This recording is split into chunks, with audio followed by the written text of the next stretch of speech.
Okay, so when it comes to Ukraine and Russia, I have a pretty nuanced view of this, and I'm going to try to verbalize that as clearly as I possibly can. Now, first, let me say that I understand that Vladimir Putin is literally Hitler, and he literally invaded a smaller country that was next to a bigger country, and that's not right. And I know that he did that for no reason other than pure bloodlust. It had nothing to do with NATO expansion, even though NATO promised it would not expand not 1 inch to the east back when the Soviet Union uh, was coming to the table after its collapse. I know that they didn't really mean to go back on their word. They just consistently did it over and fucking over and fucking over and fucking over and fucking over and fucking over and fucking over again, until culminating in the potato in chief sending his Raggedy Ann doll on national television with Zelensky basically saying we're going to make Ukraine part of NATO. I mean, I know that that did not have anything to do at all whatsoever with Vladimir Vampire Putin's bloodlust, right? He just was, drinking some vodka one day and decided, you know what, I'm going to fucking kill all these people, right?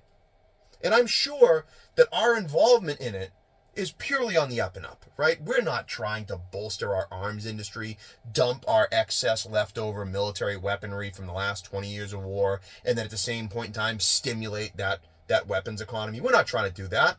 We love Ukraine. Can't tell you why. Most Americans can't find it on a fucking map.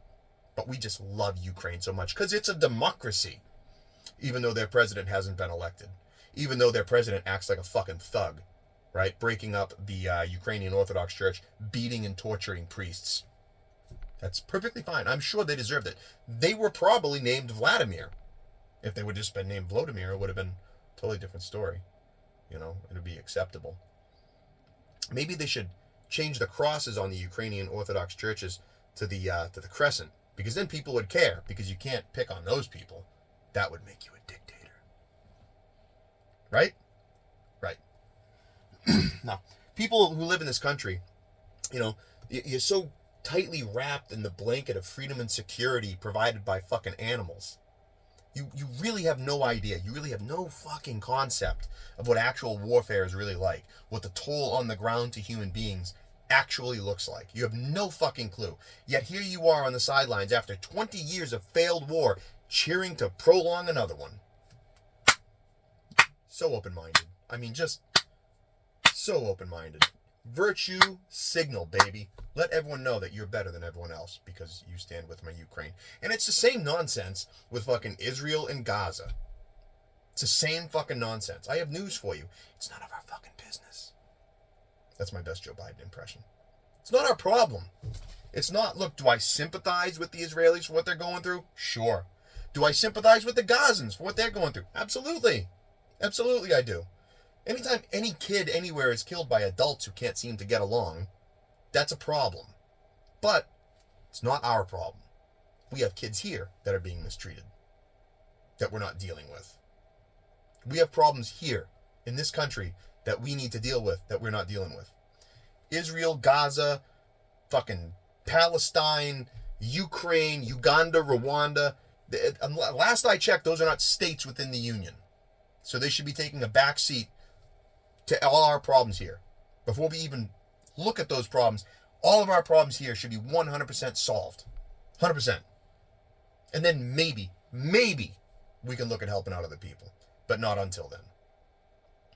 I understand that Protestant Christians look at the Jewish people, right, as God's chosen people, and that's why I guess they're, if you bless Israel, you'll be blessed. If you curse Israel, you'll be cursed. I have news for you. I'm sorry, but the Israel you're supporting on religious grounds today is not the Israel of the Old Testament. It's simply not. It's Rabbinic Judaism. It came about 500 years after Christ.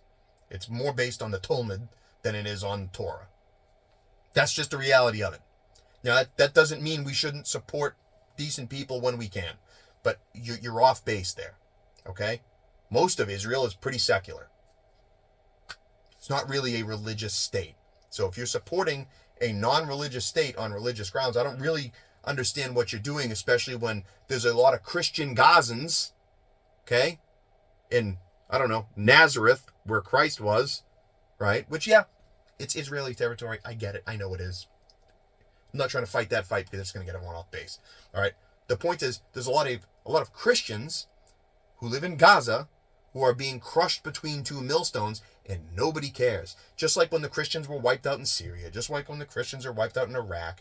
You know, I mean, no one cares. We care about the Muslims, we care about the Jews. Christians, fuck them. Not really a problem. Gonna stand up for my Jews, or stand up for my Gazans, stand up for my Muslims, stand up for my Ukrainians. Done with it. If you want to go fight in Ukraine, or if you want to go fight for Gaza, I'll give you a rifle and a plane ticket. Go. Ladisha. Ladisha. Go. I don't want to hear it. You get the Pierce Morgans of the world out there just bouncing on Zelensky's dick. You know? It's infuriating because it's all based on ignorance and fantasy land. Again, to sum it up, Volodymyr Zelensky is not a democratically elected president. And he's a thug. Okay? Beating up priests makes you a thug. Not being elected makes you a dictator. Israel is not a religious state. They are not practicing the Judaism of the time of Jesus. They're not. They're practicing a rabbinic Judaism that was a response and rebuttal to Jesus that really kind of solidified about 500 years later, about 100 years before Islam. And if you look at some of the writings from people like Rashi, famous Jewish rabbi, they have more in common with the Muslims than they do the Christians. That's not me saying that. That's Rashi saying that.